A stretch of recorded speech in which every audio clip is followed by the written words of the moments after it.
Hello everyone welcome back छ हजुरहरूलाई हाम्रो डे 2 मा हामी आज डे 2 मा कभर गर्दैछौँ react reconciliation and virtual DOM.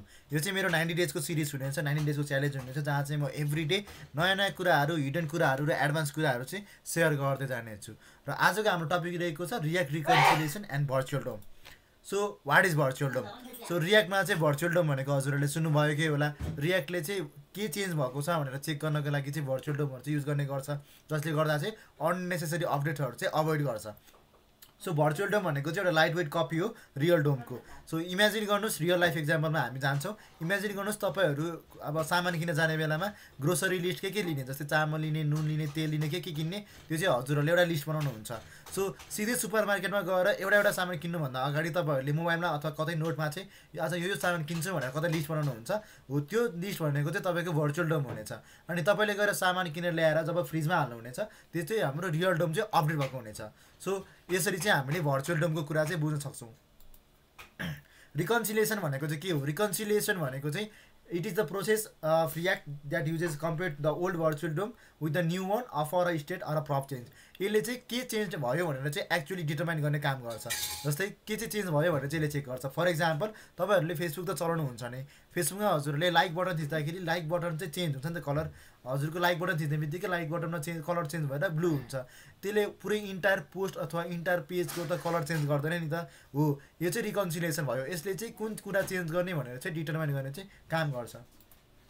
So हामी चाहिँ एउटा सानो कोडमा गएर हेर्छौँ। सो यो कोडमा चाहिँ के गरेको छ भन्दाखेरि यो कोड चाहिँ हामीले कुन कुराहरू इनपुट गर्दाखेरि इनपुटको कुराहरू अपडेट हुने र हामीले इन्क्रिमेन्टमा क्लिक गर्दाखेरि चाहिँ इन्क्रिमेन्टको एज1 मात्रै अपडेट हुने चाहिँ काम गर्छ।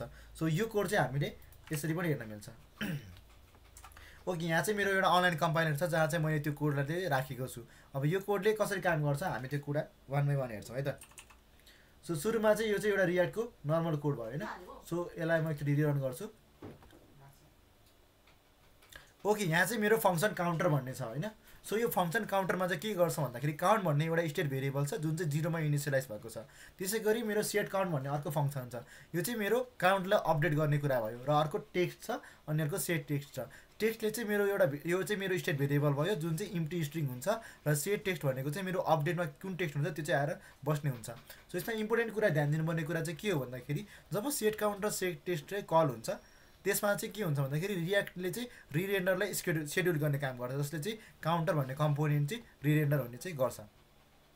सो यसमा चाहिँ मैले एउटा कन्सोल लग गरेको छु जसले गर्दा चाहिँ एभ्री टाइम कम्पोनेन्ट रिरेन्डर भएपछि चाहिँ कन्सोल लग गर्छ। सो यो चाहिँ हाम्रो अगाडिको चाहिँ यो युआई पार्ट भयो। सो मैले जब इन्क्रिमेन्ट गर्छु तब चाहिँ मेरो 1 2 3 4 गर्दै बढ्दै जान्छ। हो, यो भनेको चाहिँ के भयो भन्दाखेरि यो चाहिँ हाम्रो एच1 डिस्प्ले भइरहेको छ करेन्ट भ्यालु। जब मैले बटनलाई कल गर्छु त्यतिखेर सेट काउन्टमा काउन्ट +1 हुन्छ, जसले गर्दा यो चाहिँ क्लिक ट्रिगर हुन्छ जसले चाहिँ काउन्टलाई एउटा 1ले चाहिँ इन्क्रिमेन्ट गरिदिन्छ। अनि यो चाहिँ हाम्रो इनपुट भनेको चाहिँ एउटा कन्ट्रोल इनपुट हो। यसमा चाहिँ भ्यालुहरू चाहिँ बााउन्ड हुन्छ, जस्तै टेक्स्टमा चाहिँ यो भ्यालु चाहिँ बााउन्ड भएर बसेको छ। अनि यसमा चाहिँ जति पनि हामीले केही कुराहरू टाइप गर्छौँ त्यतिखेर चाहिँ यो अनचेन्ज चाहिँ हाम्रो कल हुन्छ। सो यो चाहिँ हाम्रो टेक्स्ट भन्ने स्टेटलाई चाहिँ हाम्रो सेट टेक्स्ट टार्गेट भ्यालुबाट चाहिँ यसलाई चाहिँ अपडेट गरिदिने काम गर्छ। किनभने टेक्स्ट भनेको चाहिँ हाम्रो यसमा स्टेट भेरिएबल छ र यसले चाहिँ रिरेन्डरहरूलाई ट्रिगर गर्छ। यो हाम्रो चाहिँ इनपुट चाहिँ डिस्प्ले हुन्छ। सो यो चाहिँ हाम्रो सानो कोडको प्याटर्न भयो। सो यसरी चाहिँ हामीले चाहिँ यो रिकन्सिलिएसनको कन्सेप्ट र हाम्रो अर्को के भन्छ हामीले रिकन्सिलिएसनको कन्सेप्ट बुझ्यौँ र रियाक्टले चाहिँ के कुराहरू कसरी अपडेट गर्छ भनेर बुझ्छौँ। र यसबाट चाहिँ हामीले रियाक्टको रिकन्सिलिएसन र भर्चुअल डोम के हो र कसरी काम गर्छ भनेर चाहिँ बुझ्न सक्छौँ। So thank you so much for today. So आजको लागि चाहिँ यति नै। डे 3 मा भेटौँला।